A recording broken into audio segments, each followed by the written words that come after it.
Good morning, everyone. Thank you. Very warm welcome to you all this morning. I hope you all can hear me. My name is Adrian McCormick. I'm based in France, and I'll be your host today alongside Amin and Miriam Benes, who is the director of Calliope. So great to see so many of you coming along this morning, especially on a Saturday morning. Moroccan teachers are always very active, and it's great that you can participate at this webinar. So today, Herbert Puchta will be talking about options, which is a 4-level course for mixed ability. Before we start, just a few words to introduce you to Herbert. I would imagine that many of you know Herbert already and have probably attended an event with Herbert in the past. Herbert is an award-winning author and teacher trainer. He has been a plenary speaker at numerous international conferences and has conducted workshops and seminars in more than 50 countries. So for almost 3 decades, he has carried out research into the findings in cognitive psychology for English language teaching. Herbert has developed and co-authored a number of best-selling course books. He has written numerous articles and resource books, and he has recently, together with Chris Jory, published the series Options for Secondary Schools. And that is obviously the intention of today, is to give you some ideas for using options if you're thinking about it, and some tips and tricks for options. Chris Jory has also helped Herbert publish differentiation in ELT. So today we will be talking about options. You will be getting a certificate of attendance at the end of the webinar. If you have any comments or questions, please do put them into the chat box. I see you're already doing that. Everyone's introducing themselves slowly. So please make sure that you address your comments and questions to all of the participants, not only to the panelists, and then we'll try our best to answer your questions in the chat box. Before I hand you over to Herbert, I'm going to hand you over to the director of Calliope, Amin, who's going to say just a few words on behalf of Calliope. So Amin, over to you. Yes, thank you. Thank you, Adrian. Thank you very much. In fact, I'm seeing just still teachers joining the webinar. So maybe we'll just hold on a few seconds, not just having all, teachers joining. But by the way, I'm so happy. I'm pleased to have Herbert Puchta again for the second time. And I'm so happy to welcome Professor Herbert Puchta for the second webinar in November.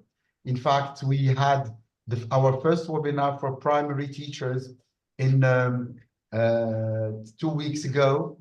It was by the 9th of November. And this is for today. This is a second webinar with Professor Puchta for secondary teachers with the new brand, the new exciting book, very excellent one, which is Options. But Options, this webinar, it's aimed for those who are using Options, but of course we have been inviting teachers from secondary, those who are using Options, and those who are interested by using Options, or even those who are not using Options, but the aim behind that is to benefit from this webinar for their teaching skills. So again, a very warm welcome to Professor Herbert Puchta, a warm welcome to Lucia Astuti from Helblin, and of course, welcome I would like to welcome also Adrian, who has been introducing all of us, and Martin, who is joining us. So, and again, by the way, would like to thank the Helblin team for their efforts with Professor Herbert Puchta, with the effort to support and to work with the teachers from Morocco or Moroccan teachers of English. On the other hand, I would like to welcome, a warm welcome to all our teachers. I can notice that we are still having teachers joining the webinar. In fact, they missed the introduction, but of course they won't miss most important part of this webinar of today. So again, welcome all for joining this webinar, and of course we will go on and then give the floor to Professor Herbert Puchta. Thank you, Professor Puchta. Thank you very much. Thanks, Amin. Good morning, everybody. Thank you so much, Adrian and Amin, for your kind words. I mean, it's always great to be with Calliope. It's always great for me to work with teachers in Morocco, and I'm really looking forward to this hour together. You know what the topic is. It's welcome to options. I'm going to give you a training session on our new course for secondary student that has a very special focus on mixed abilities. I'd just like everybody now to join in with a short brainstorming phase. And I would like to ask you, it's so kind that you're all writing your beautiful welcome messages. Good morning, everybody. It's lovely to meet so many of you here. Can I just ask you, let's continue this positive tone. And would you please share with us, when you think of teaching secondary students, what is it that you enjoy most about teaching secondary students? Let's just key in a few words. Thank you.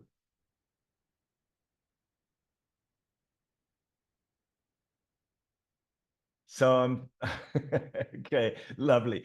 It's hard to be honest, is it? Really? I think we can be honest. Motivating and challenging as well. Lovely. Speaking activities, excellent. It can be a challenge, okay. Student-centered room, it's exciting. Students are active and energetic, lovely, it's challenging. There's a lot of interaction. They're becoming more independent, lovely. So the question for those of you who've just joined us, it's engaging. What do you like particularly about teaching lower secondary students? Okay. Curious questions. I enjoy speaking and listening. I always discover how creative my students are through these activities. And it's encouraging, but challenging. They're full of, I need to go, energy, lovely. The students desire to learn new things. Yes, they're very interested and motivated. Teaching them and learning from them. Yes, lovely. Students are interested in learning a foreign language. Definitely lovely. Thanks so much for this wonderful positive start to the session. And they are still showing respect for the teacher. Yes, lovely. Can I ask you now, because we also know, and somebody even said, you know, it's difficult to be honest, but I think we can be honest because sometimes, as some of you have said, it can also be quite challenging to teach lower secondary or secondary students. Can I ask you what you think are the most challenging things about teaching secondary students? Can we type in a few things, please, a few thoughts here? Okay, so what's most challenging? Concentration, writing activities, classroom management can be a challenge. It's their first contact with the language. Okay, they need guidance, activating their input, managing students, so classroom management again, to control them. Also, probably this has got to do with behavior, classroom management, lack of motivation, concentration, comprehension problems sometimes, getting their attention, discipline while speaking. It's challenging because as teachers, we have to, I lost that now. You're typing too fast for me. It's challenging. Yeah, I got it again. Because as teachers, we have to try and create methods to answer all students' needs at once. Yeah, which actually leads over to the topic of differentiation, mixed levels, somebody's saying again, how to get their attention, dealing with different levels of students, okay? The language learning happens after the critical period, so it's all a bit challenging to learn a foreign language, okay? How to make them grasp the instructions without using their mother tongue, lack of motivation, mixed levels, they're easily distracted, okay? Building relationships. Lovely, thank you so much. So let's have a look together at the agenda for today. I'll start out by saying a few words about differentiated teaching for mixed ability learners and why it's so important to actually differentiate our teaching. I'll give you a tour of a unit from Students Book 1 and another one from Students Book 3 with practical teaching tips. We'll talk in particular about the reading lessons in options. The reading lessons are very, very special because of the unique differentiation system that options actually gives you. The digital package will be very briefly talking about what the key features are and what kind of benefits there are for students and teachers. I will briefly mention what we offer in terms of testing and assessment. And if you have any questions, I would suggest that you use the Q&A box so we can have a look at your questions towards the end of the seminar. We are a very, very large group of people, so it might well be, although I do look, and I am looking now also at your comments in the chat box. Because we are so many, it's not always easily possible to comment on everyone. Yes, Miriam is saying in options you will find the answer to mixed abilities. I think that's very true. Let's actually start. Let's briefly look at differentiation.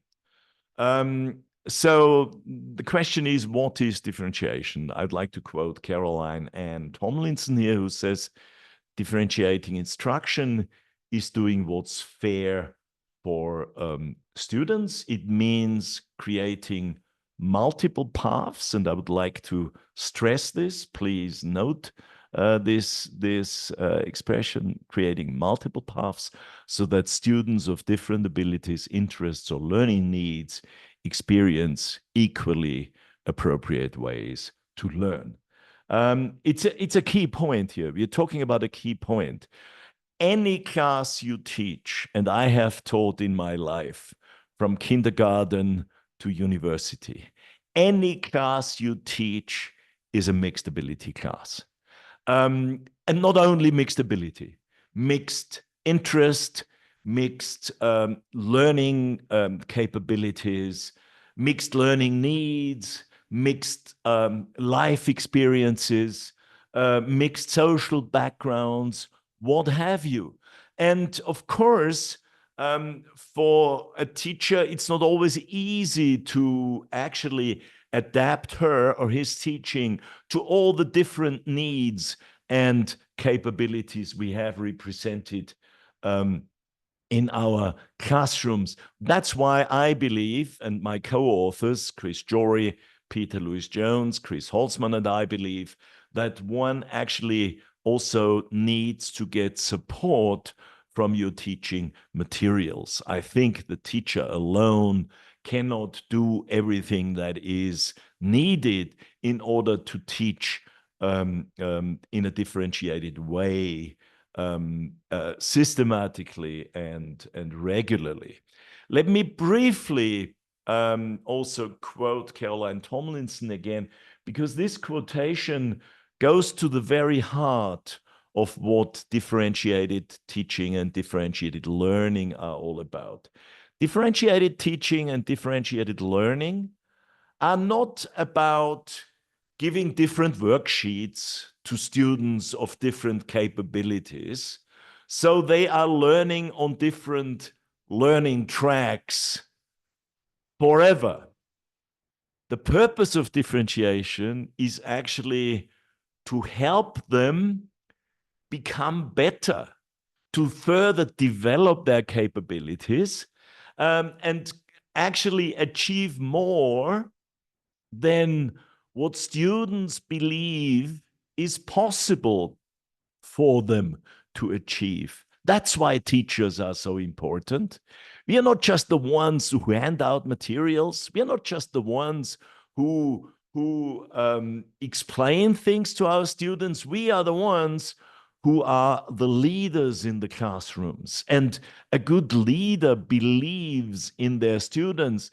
And of course, those students who maybe have some learning difficulties, they need our leadership most. They need a teacher who believes in them. And this is also supported by recent work in brain research, as Carol Ann Tomlinson actually is saying here. She says, recent work in neuroscience and psychology reveals two findings that should be central in educational planning. First, virtually all brains are malleable. All brains can learn, full stop. When we teach as though students are smart, they become smarter. And secondly, a related but separate body of research indicates that teachers who believe firmly in the untapped capacity of each learner and thus sets out to demonstrate to students that by working hard and working smart, they can achieve impressive goals. Those teachers get far better results than teachers who believe some students are smart, others are not, and little can be done to change that. So that's what we need to keep in mind when we look at differentiation and when we ask ourselves, is differentiation actually work it? Does it work? And this is something that those colleagues who've been to my seminars in Morocco actually know that research very clearly stresses that differentiation can be extremely powerful. Let's have a look here what my slide says.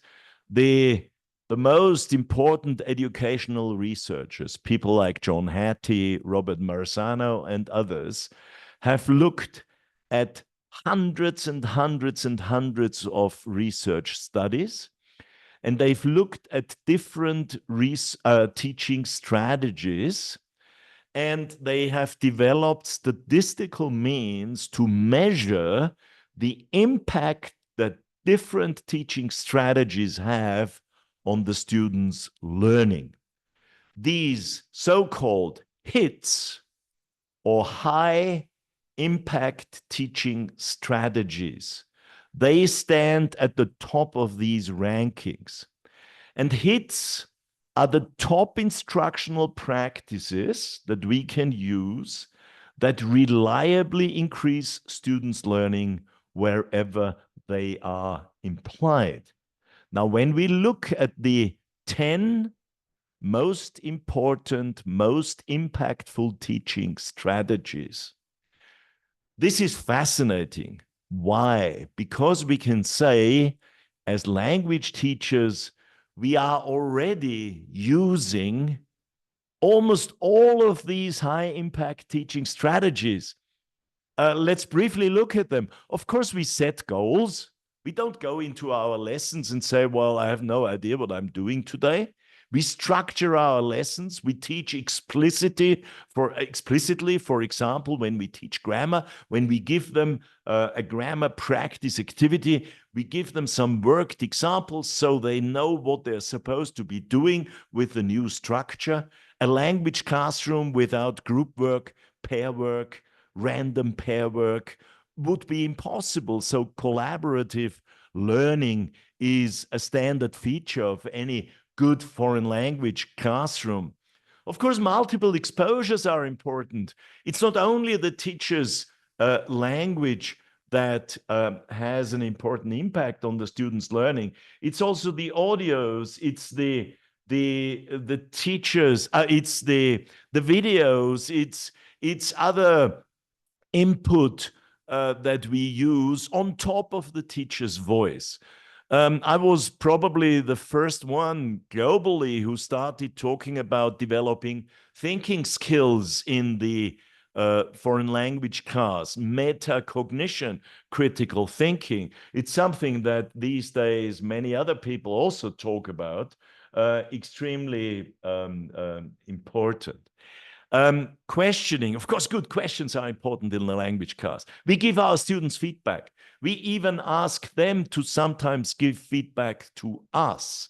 So all that is something that language teachers already do. Probably more often, more systematically, more regularly than many teachers of most other subjects. Now let's look at how powerful these strategies that I've just mentioned are.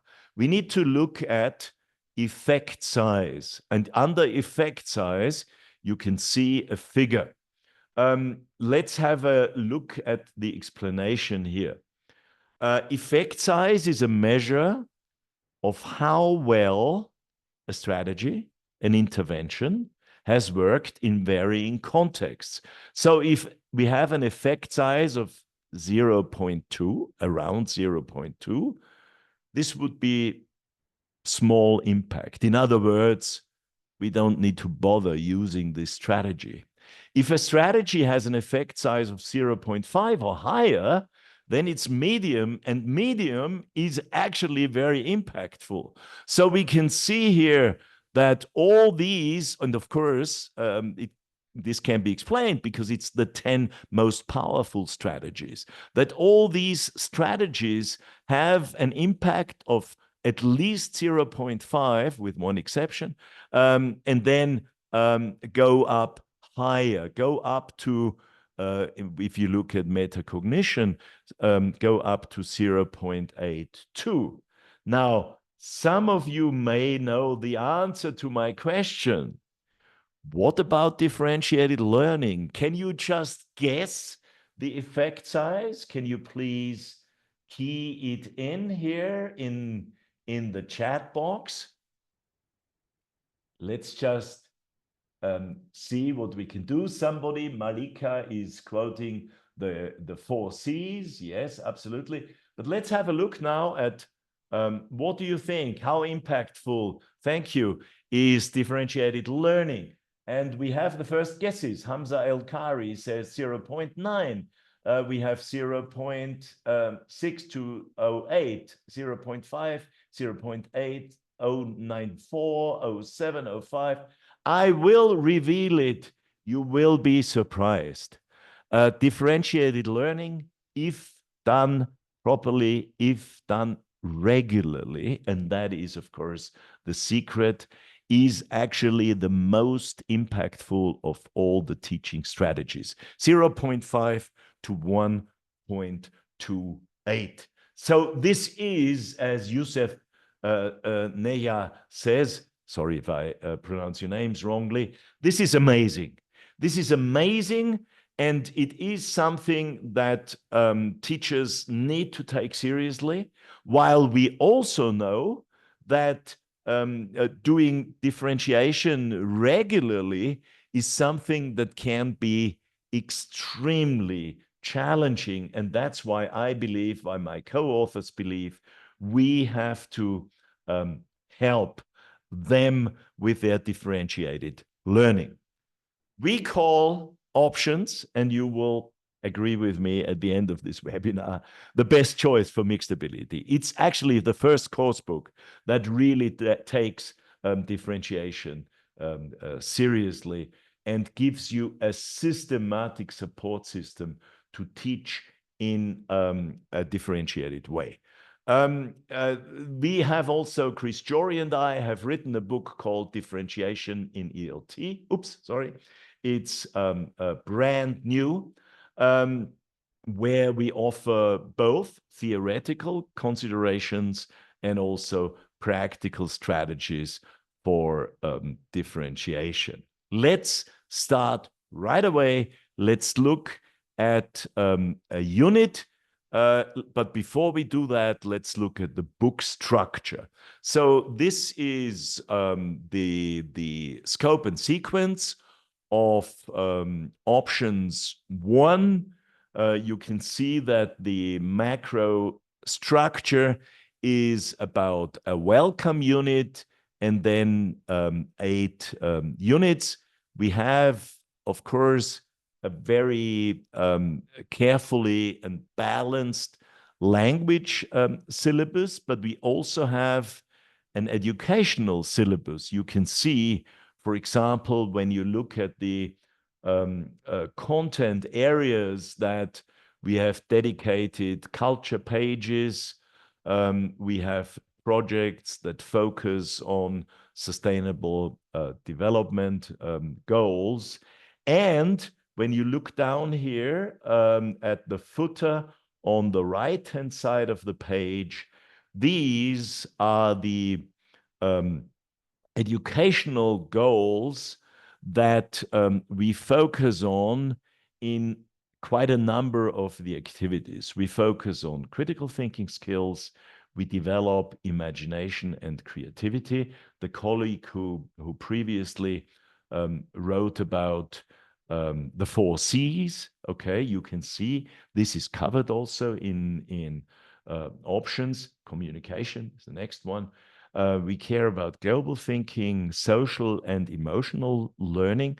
It's becoming more and more important these days because it helps not only to create a classroom culture that students want to belong to, it also helps students form a well working social group. The interaction between our learners and the way they interact with us and the way they show respect to us, as a few of you previously said, is important. All those things are important. And so are digital skills, research skills, and another C, collaboration. And I'm delighted to see that Amal Sanchai is saying, and again, apologies for pronouncing your names wrongly. I'm using options 1 and 2. They're really amazing. The students are excited and active almost during every lesson. And the differentiation activities are very useful and effective. Yes, so we are talking 21st century skills. We're talking soft skills. So we have these SDG and KILL pages. We have the units, and we have a lot more.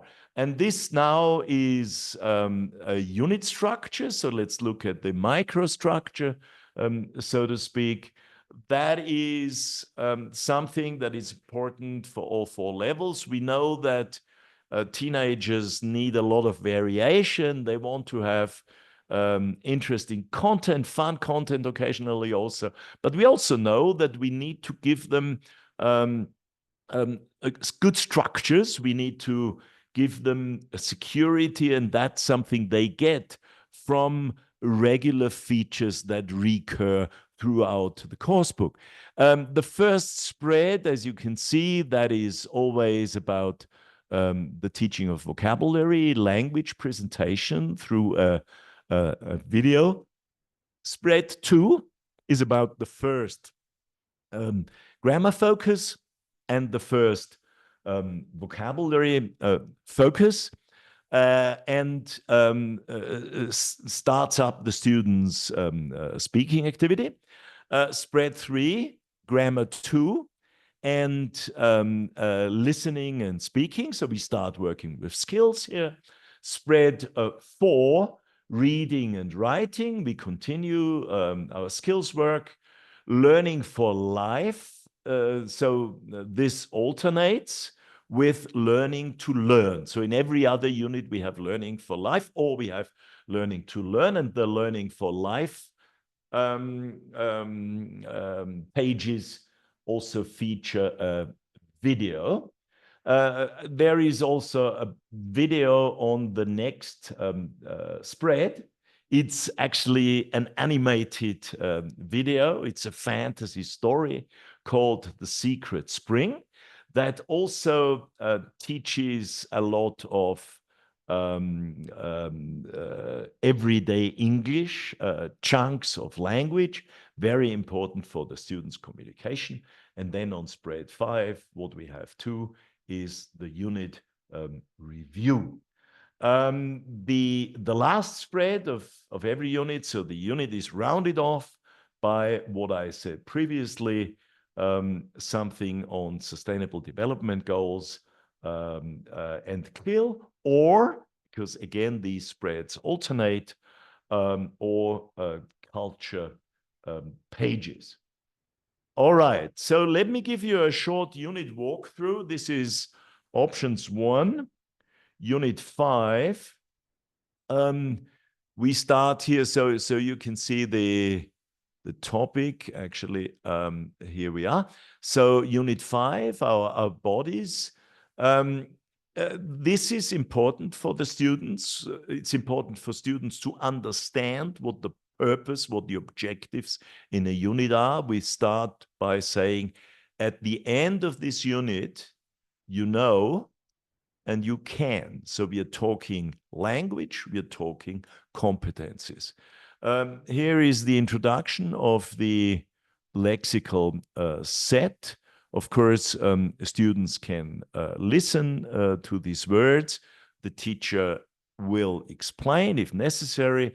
This can very easily be explained by the students actually pointing at the teacher, showing them what the different parts of the body are in English. And we can have a short guessing game or vocabulary interactive activity by pointing, asking, and answering, what's this in English? And they say the words. Then we ask them to have a look at the photo story. And they actually, they're supposed to find a few words for body parts in the photo stories as well. Here we have the names with the injuries, but that is for later. I apologize. I'm using I've just seen this. I'm sorry. I'm using a PDF here that doesn't have these children's, the characters' photos in them. Of course, in the book you have the photos. I can show you. Actually, I have the book next to me. That's the actual page in the book. You can see that the children's photos are here. I apologize for this mistake. So the students will now watch the video, and I think I will actually show you the video very briefly. In order to do that, I need to get out of my presentation. I will stop sharing it, and I will start sharing where is it? Here it is. I will start sharing the so-called media app. You have various ways of how you can activate the different media content. Can you people, Adrian, maybe you can help me. Can you see the media app?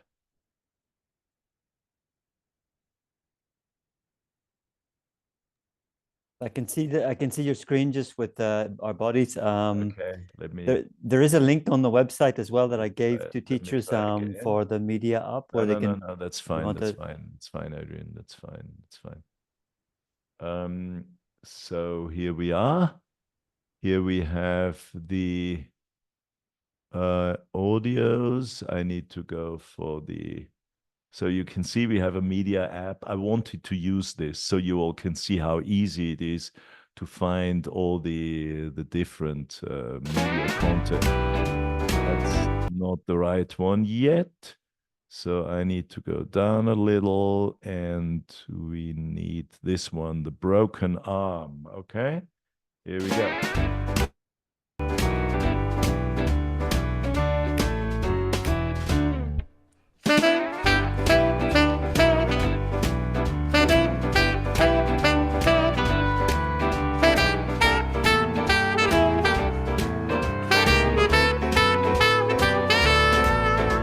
The after school club, come and meet the friends. It's the after school club, come and meet the friends.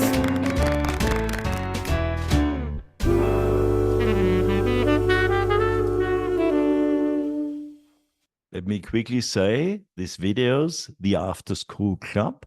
That's about a secondary school in Brighton in the UK.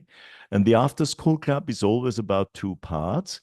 In part one, we introduce the new language. Of course, the new lexical set will also be very important here. In part two, you will see that there is always some kind of humorous element to this. We want the language to come alive through these videos. And children usually like them a lot. That's a comment we get from classes in many countries around the world. So let's just watch this. Please don't forget, there's going to be a humorous element at the end. So we have a sense of humor that we share with students here.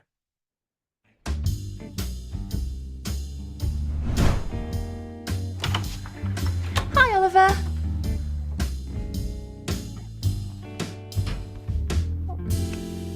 Where are the others? I don't know, miss. It's just me today. Oh dear. Poor you, Oliver. I can't do my homework today, miss. Can you move your fingers? I can move my fingers, but I can't move my hand. Can you write? No, I can't. And I can't write with my left hand either. Oh dear. But I can still use my phone. That's good.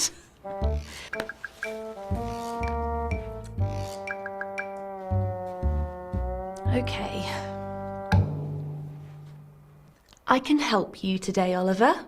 Thank you, miss. What? Okay, so here goes. We're gonna go back and we'll activate the second part.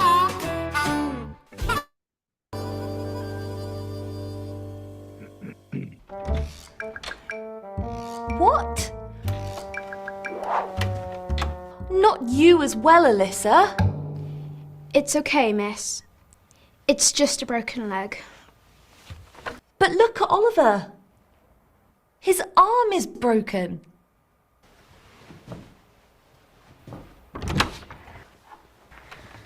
Hi, everyone. You too, Ahmed. I don't believe it. What's happening? Hi, miss. I need to sit down.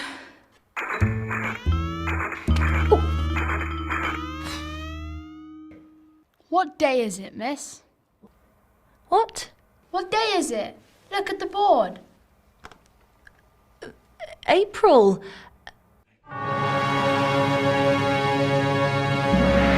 April 1st. April Fool, miss.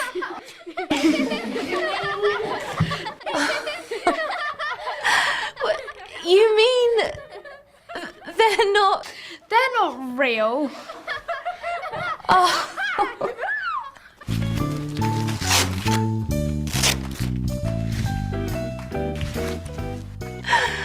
April Fool! April Fool!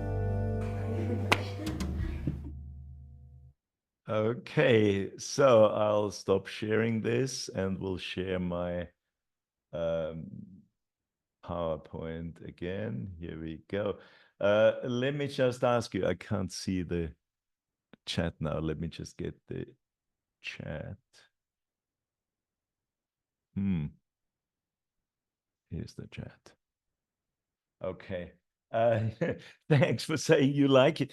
Can I just ask you, is April Fool's Day also a tradition in your country, or is that something that your students wouldn't know?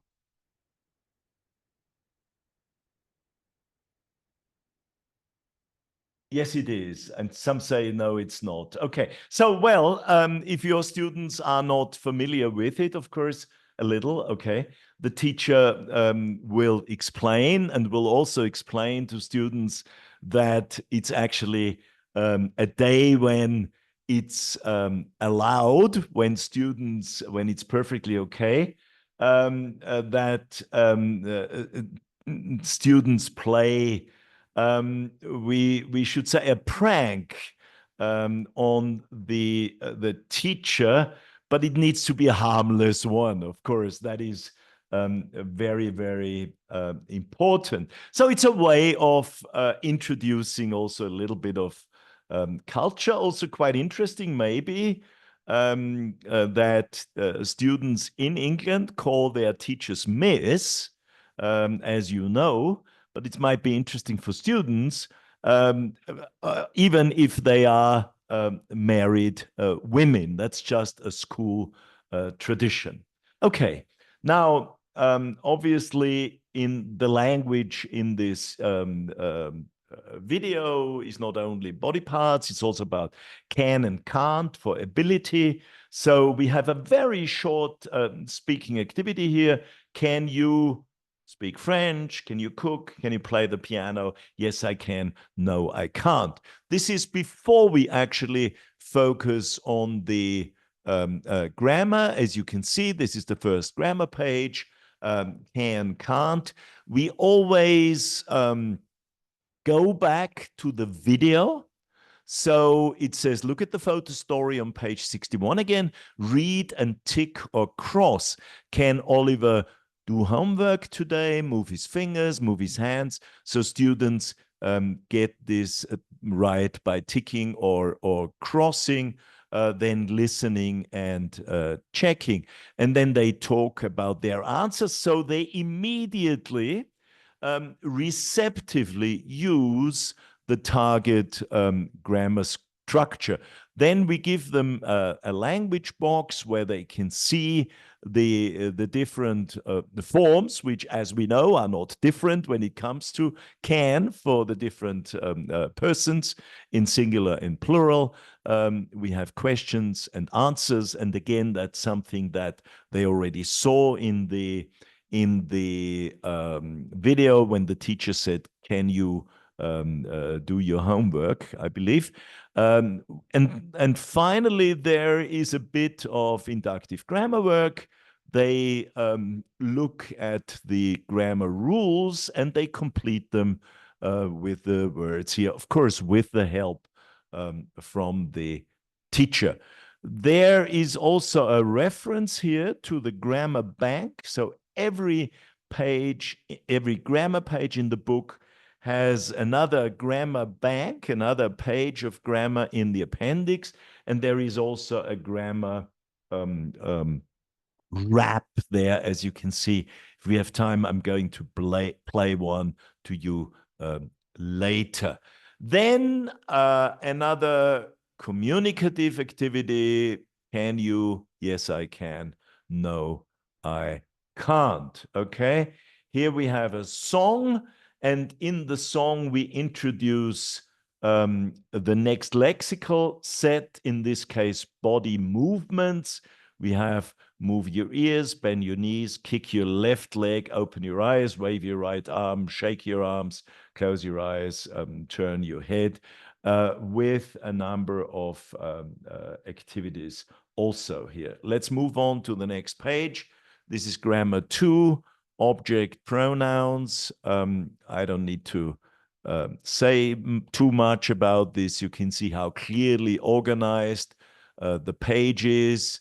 You can see how, again, first of all, it's imperatives here in the left-hand column, and in the column on the right, it's object pronouns. You can see how, again, it's nicely staged and built up from receptive grammar work to showing them grammar boxes, giving them rules, and then using the language, using the structure. On the right-hand side of this spread, the first skills page. This is about listening and speaking. They do a task listening first. You know what they are like, of course. Students have to listen and complete this conversation, which again has a bit of a funny twist. So a sketch really. Then they listen again, they do a true-false task, and they act out the sketch in class. Can I just point out to you that here is actually the first differentiation task. Whenever you read, whenever you see this label options, and you see two different options here. We have an A and a B task, okay? First, they read and listen to the dialogues, and then they work in pairs and they choose A or B, okay? So they act out the dialogue 1 and 2, so these two dialogues. And in B, it's more challenging. They act out dialogues 1 and 2, and they choose one and change it. Again, apologies. In my slide here, there is not the right number. Of course, in the book, you have the right number of the audio. Okay. Next page. This is the next skills page. We have reading and writing here, amazing facts. Here we go about things like, so this is from the Guinness Book of Records, basically something that secondary learners, young teenagers, adolescents actually like. Read the article, complete the facts with the numbers. So we have people are amazing. They can be short or tall. They can have long legs and long noses. They can be heavy or they can be normal. They can be heavy or can be normal. But what is normal? Here are some facts. The average woman is about 163 centimeters tall. The average man is about, and now they pick one number from up here, and I think this is not too difficult. It can only be 176 in this particular case. How tall can a man be? The record is 772 centimeters. How short can a woman be? The record is blah, blah, blah. How heavy can a man be? The record is, now they have to guess, and they have to write it in, and later they're going to listen, and they see whether what they have written is right or isn't right. Again, options here, choose A or B. And what you can see here is that for the writing task, this is the writing task, we have two different options. The next thing is a Learning for Life page that starts with a short video. And this is a young person, a learner of the same age, maybe a little bit older, talking about thinking ahead. So when you do something, it has consequences in the future, okay? And this is what they're talking about, and there are also some concrete tips top tips for thinking ahead. We make decisions every day. Before we make some of those decisions, it's important to think about the possible and they fill in consequences, of course, okay? Is my decision a good or a bad idea? Why? Can my decision cause an accident? Can it be bad for my body and my health? Yes. Can it put me or other people in danger? Teenagers can sometimes be very inconsiderate when it comes to making decisions. And then sometimes they put themselves in danger. And then we always finish off with a little project here, work in pairs, make a think ahead poster. Think of 4 situations which it's good to think ahead. Here are some ideas. Sports, food and drink. So for example, riding a bike, putting on a helmet, things like that, okay? Food and drink, games or free time activities, and study habits. Write 4 tips for thinking ahead in your situations. Find an image or draw a picture. So they're creating a poster, a think ahead poster. There is, and that's the next thing, a page that goes with the animated video. We won't have the time to play one now, but we'll give you a link afterwards where you can actually download an interactive brochure for options where you then can watch the different videos, listen to some audios, listen to some of the songs, and also listen to a grammar rap, okay? I can see that Adrian has kindly actually given you a lot of other hints here in the meantime. Now, we move over to the very last page, and that is the review page. Students can do this review.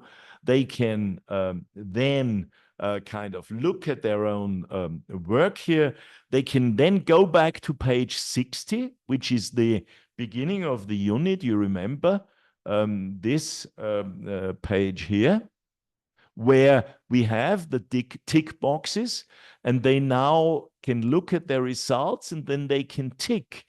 Do I know words for parts of the body? Do I know words for body movements? Can I talk about what you or other people can't do, etc., etc.? And they can also, sorry about this, they can also now go online to their personal learning track, and they can practice in an individualized way. It's something I'm going to be talking about very briefly then later. I'm not saying much about the sustainable goals. The question that we often hear is how much time is necessary to cover one unit, and is the estimated time 1 page per teaching hour or more? Of course, that's not a question that can be answered so easily, because of course it depends on the teaching context, the class, the number and the profile of the students, etc. But there is a general guide. There's a rule of thumb. We would say that it takes about an hour per lesson, okay? So the first spread is really 1 lesson. That's the first double page with the video. But then it's usually a lesson per page. In terms of the unit, class time would be about 10 hours per unit. Plus, of course, there's a workbook. And if that is used in class, that adds to the time. And there are some extra ideas also in the student's book. So you can really use options in a very flexible way. You can stretch it if you need more time, if you have more hours to cover. If you have less, you can also, for example, get students to do the workbook at home, etc. Let me quickly go through Unit 3 with you. You can see it's the same principle here. First page gives the learning objective. Here we have a video, a documentary style video. We have comprehension tasks, speaking tasks. We are not looking at an example of a video now for time reasons. There is on the second page vocabulary, presentation of language in context, and again there are differentiated vocabulary and speaking tasks. The learning objectives, that's here the odd numbered units where we start with vocabulary on the first page. The even numbered unit have the vocabulary on the second page. Where I wanted to go to, we don't have the time again to look at the teen soap. Also here we have the grammar pages, we have vocabulary and speaking. I would definitely want to show you what we do for reading here. When it comes to reading, where's my reading text in this unit? Give me a moment. Yes, here we are. Text about Mo Salah, the famous footballer, wonderful human being because he's such a great person. Here he has helped in Liverpool a boy who hurt himself, who broke his nose. Mo Salah saw that from his car, jumped out, helped him, phoned the ambulance, hugged the boy, waited until the ambulance and the parents' family arrived. Wonderful story. Now, this is a B1 story. It's level 3 of options. We know that if you have a B1 cast, not every child is actually on a B1 level. Some are a bit higher. They could do with a text that is a bit more challenging. Some are a bit lower in their reading capabilities. So that's why we have, of every main reading text, from level 1 to level 4, we have options. You can see here we have a basic text and an enriched text. So let's have a look at the 3 versions of the same text. This is the standard text, the one you have just seen. But here we have an enriched text. The enriched text has about 1/3, 30% more words. It's also more complex in terms of the vocabulary, and it's more complex in terms of the grammar, the text grammar, while the basic text is a graphic story. And of course, that's much easier for students to read. And that's why so many teachers are totally enthusiastic about the reading program in options. It gives you a real differentiated reading program. You may be asking yourself, so first of all, of course, you can decide which students should use which version. Later, they can decide themselves. The idea, of course, is that if a student reads the basic text first, gradually we encourage them to read the standard and later maybe also the enriched version, okay? Now, where are those different versions? The standard version is always in the book. The basic version and the enriched versions, they are there, for example, in, you can show them on the whiteboard, or you can actually download them, you can print them, you can photocopy them. Students can also call them up on their mobile devices via the Helbling Media app.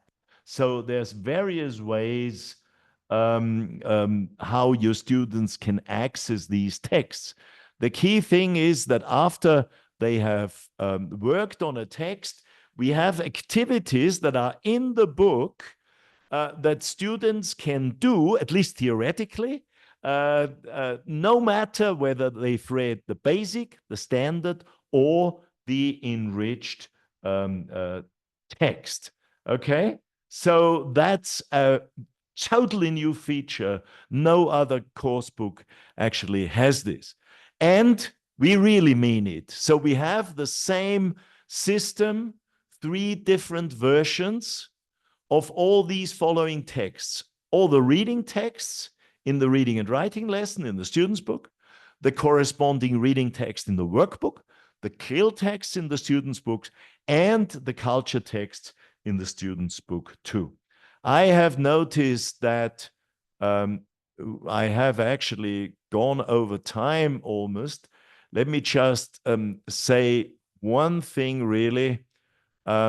If you want to inform yourself about options in more detail, Adrian, help me. Do you have the link for the brochure, please?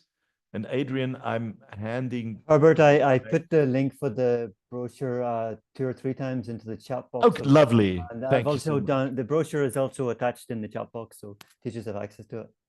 Okay, lovely, wonderful. So shall we quickly have a look at any questions we might have in the Yeah, we had to Q&A? read, yeah, there are 4 questions. One of the questions, the first question was when exactly to use soft skills while delivering the lesson. Is it before, during, or after? From Abu. When do we do the skills lessons? Yeah, when exactly to use soft skills while delivering the lesson? Oh, I see. Well, Is it before, during, or after? the soft skills. Sorry, I misheard that.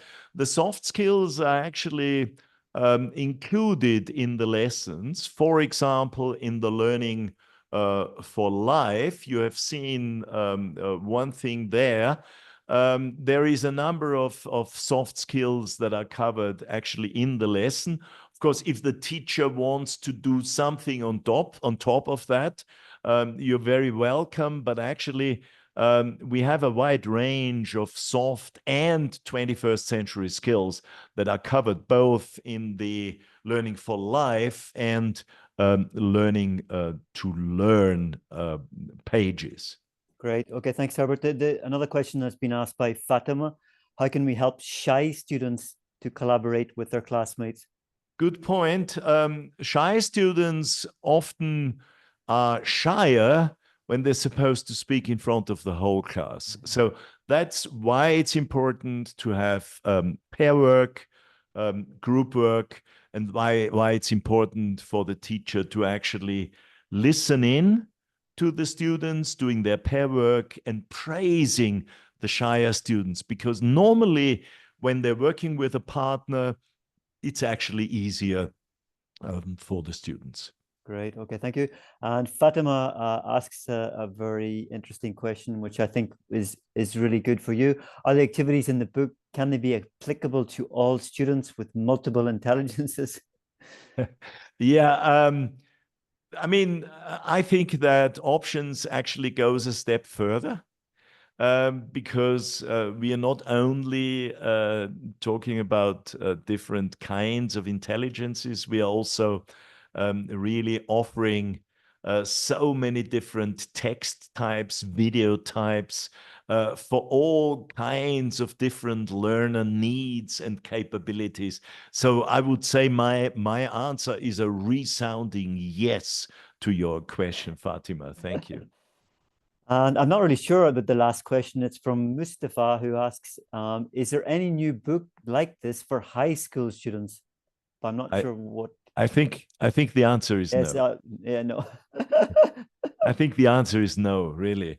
I can tell you that developing a book like this that actually requires a lot of time and thinking, and we had to develop many of these activities from scratch. We thought we would start with secondary, lower secondary, because that is such an important phase in a young person's life, really. If we can really help them there to develop their language skills and other competencies appropriately, then actually this also gives them a head start in developing further, so they can have a kind of like a better platform for their upper secondary learning. I think one thing to add on that as well, and it's come up quite a bit in some of the schools that we visited. One of the things that teachers really like about options is the fact that at the end of every unit, they have to do a test, and basically, different students will do that test, and they'll get the results of that test, and then from that, they'll have their own individualized learning pathway to do extra activities, and extra, activities to improve there where they need extra practice themselves, and then from that, they'll go back and do the test a second time, and once again, they'll have improved again. So it's very much individualized, personalized learning. And testing that students will get, which is quite, I think, unique to options. I haven't seen that before. Thanks for mentioning this, Adrian. I can only really stress this. This individualized personal learning track is really most amazing, because students can really practice there. When you think of a student preparing for a test or an exam, they can practice according to their capabilities. So they get a unit test at the end of a unit. The system corrects the students' writing and their errors, etc. And then the system suggests to the student, based on their results, different practice materials. And they can do quite a bit of practice there on different levels. So you don't need to produce different practice worksheets for your students. The system does it. And then later students do a second unit test, and usually they will achieve better results. You can see how well they're doing, how well they're practicing. The parents can see it, and the students can see it themselves. Good point. Thanks, Adrian. And also, maybe just to mention the little audio player. I mean, myself, I'm from Northern Ireland. I've got a strong accent when I speak English, and I think sometimes that's quite difficult for people, kids and students, when they're learning another language. The pace and the tone and the rhythm of a language. You mentioned grammar up earlier, but that's something that we have this tool within options that allows you to slow the audio down to 70, 80, or 90%, in fact, and keep the authenticity of the language. Absolutely. And we can only say that, Adrian, your Northern Irish accent is a very charming accent. We love hearing it. Thank you, Herbert. That's a really nice compliment. It's a nice way to end the webinar, I would say. Actually, I don't think we've got any other questions at this stage. I don't know if anyone has any other questions, maybe they could just drop them into the chat box, and we can get back to you after the webinar. Yes. By the way, Adrian, there is a question about a teacher asked about CLIL in options. Oh yeah, okay. Okay, thank you. There is a CLIL page in every other unit, actually. Maybe I can find it quickly so I can show you.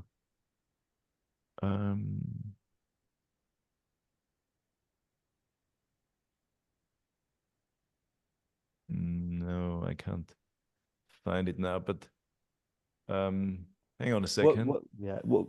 You can also find that from, if you go to the website and just go down to the different levels of options, you can click onto the students' books and see content from the students' books, so you can see a little bit how CLIL is integrated into the.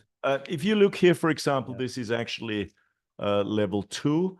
So we have in every other unit, this is unit 5. So the odd numbered units have on the last spread on the left hand side of the page. Can one see that?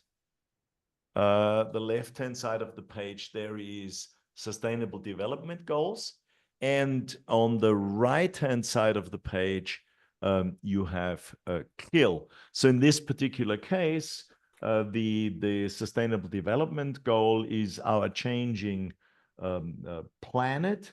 That goes with climate action. So it's SDG 13, if you look at the UN chart. And the CLIL page focuses on environmental studies. And this is throughout the course in every other unit. Thank you, Amin. One other question that someone asked earlier as well was just with regards to reading. I've just put a little link in the chat box with a little brochure that you can download, which maps options to our reading books as well, which might be of interest to some teachers.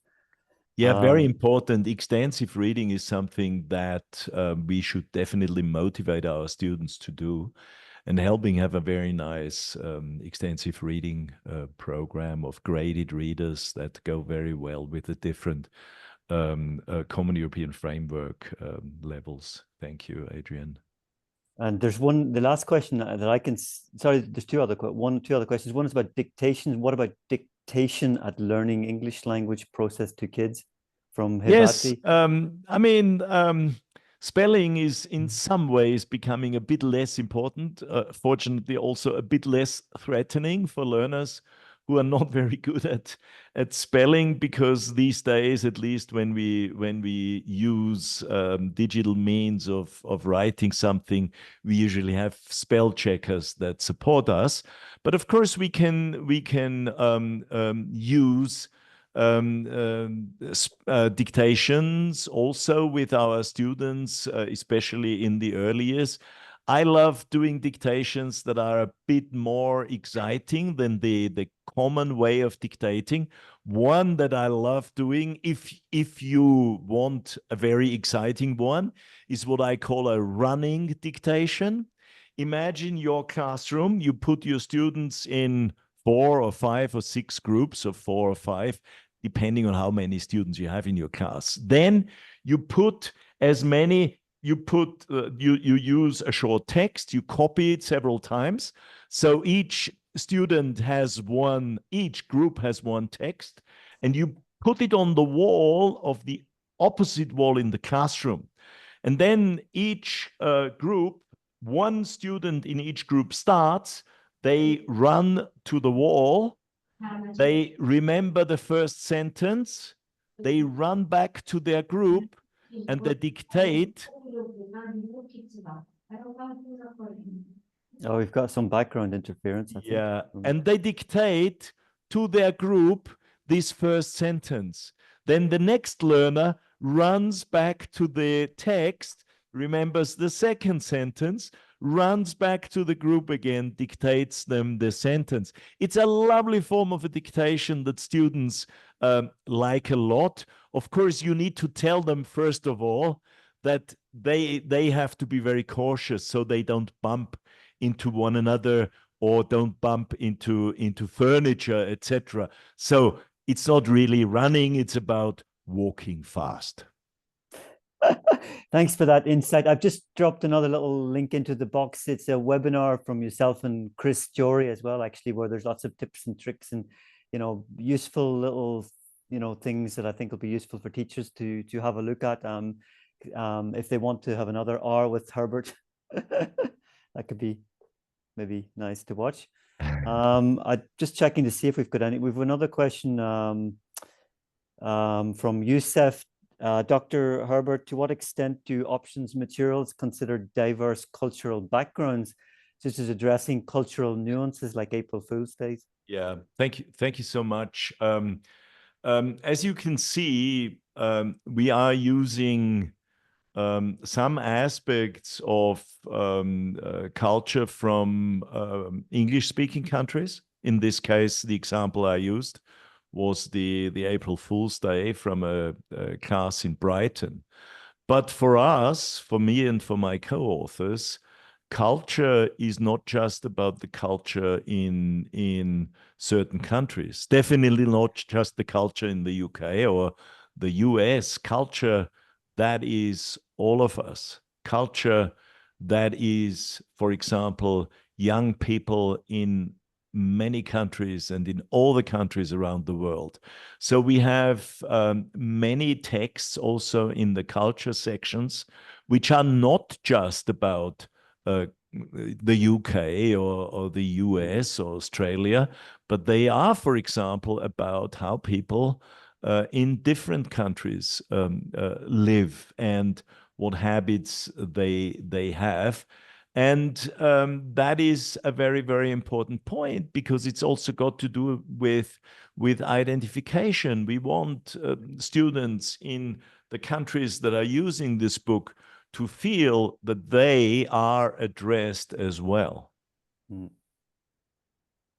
Thanks, Herbert. That was really interesting. I think lots of comments coming into the chat box as well. I think teachers are finding it really, enriching and getting answers to your questions. Lots of thank yous, and so great. I think I don't think we've got any other questions. Lovely. I think Okay. maybe we should wrap it up at this stage. Yes. Have a good weekend, everybody. Can I just finish by saying thank you, big thank you to Herbert. Obviously, I mean, it's great to give teachers this opportunity. Thank you as well to all the teachers as well. I mean, over 200 teachers from Morocco attending a webinar is fantastic. I live in France. I wish we could get 200 teachers to attend a webinar in France. It's not the same. Thanks to obviously to Calliope. We've got Miriam and Zainab and Amin. Thank you for their input, and thanks to Hebling for offering teachers this opportunity. I think this framework to be able to attend a webinar like this. I think it's a great opportunity to spend 1 hour of your time and get some ideas and learn lots about this wonderfully new course book options. So thank you very much. And by the way, if there is any other question, I would like to just to share with the teachers that we'll have the pleasure to have Professor Herbert Puchta in Morocco face-to-face in April. So any other question we'll be happy to have the teachers face-to-face, and during a tour we'll be having with Professor Puchta. And also I would like to not to leave to thank again Professor Puchta and the Hebling team for this insightful webinar on options, and for secondary teachers. We've been insisting on that as well. It has been a great opportunity to gather great teachers to hear from Professor Puchta about differentiation. And at the end, of course, any other questions, our representative will be pleased to hear from all the teachers. And on behalf of all the teachers and Calliope's teams, again, warm thanks to Professor Puchta and Hebling teams. And of course, I'm asking the teachers to keep in touch with our representative, any special need, any additional information. Thank you again. Thank you. Lastly, just to mention, we will be sending you a certificate of attendance to everyone that has participated. We will also be sending a copy of obviously the webinar afterwards, where you can check back into the chat box and get the links and ideas and tips and tricks that we've provided for you. And last but not least, Herbert has agreed the next time that he does come to Morocco, he will actually sing a grammar rap, I think. You mentioned that. So we will have a grammar rap live in Morocco in April, to be confirmed from Hebling English at some stage in the near future. So thank you all. Have a lovely weekend. Hopefully you're not being battered by Bert. I think it's Bert, is it, the name of the storm that's causing havoc and chaos around France and Ireland and lots of other countries. I don't think that's the case in Morocco. It's probably nice and warm and different climate, I guess. 26 degrees. Yeah, yeah. Okay. Well, in where I'm actually in Ireland today. I've just come back from France. In Ireland, we've lots of parts of Ireland we don't even have electricity, thanks to the crossing of it. But Adrian, let me tell you, even with the cold weather, we are with the warm people in Ireland. Very nice and very warm people, and this is my testimonial. And even we met people, a Moroccan lady who have been living in Ireland for a few. Okay, that's nice. Very, very positive feedback. So just to all the teachers, whoever has got the opportunity to go to Ireland. Yeah, well, it's the same for us for Morocco, actually. Only I refrained from pronouncing some of the names during the webinar because my pronunciation is not very good. So it's easier to write names in the chat box than it is to sometimes speak the names of people, because there were so many teachers obviously attending. But anyway, thank you so much to again, Amin and Herbert. So I hope you all have a lovely weekend, relaxing weekend, and we meet again soon. And if there is, I mean, thank you again on behalf of all Moroccan teachers and all Calliope's team. Thank you for all. Pleasure, Thank you Amin. very much and have a nice weekend. Take care. Allez, Thank you very bonne much. journée. Bonne Nice day, journée. everyone. Thank Okay. you. Au revoir. Bye-bye. À bientôt. Au revoir. À bientôt. Au revoir. À bientôt. Au revoir. Au revoir. Bye.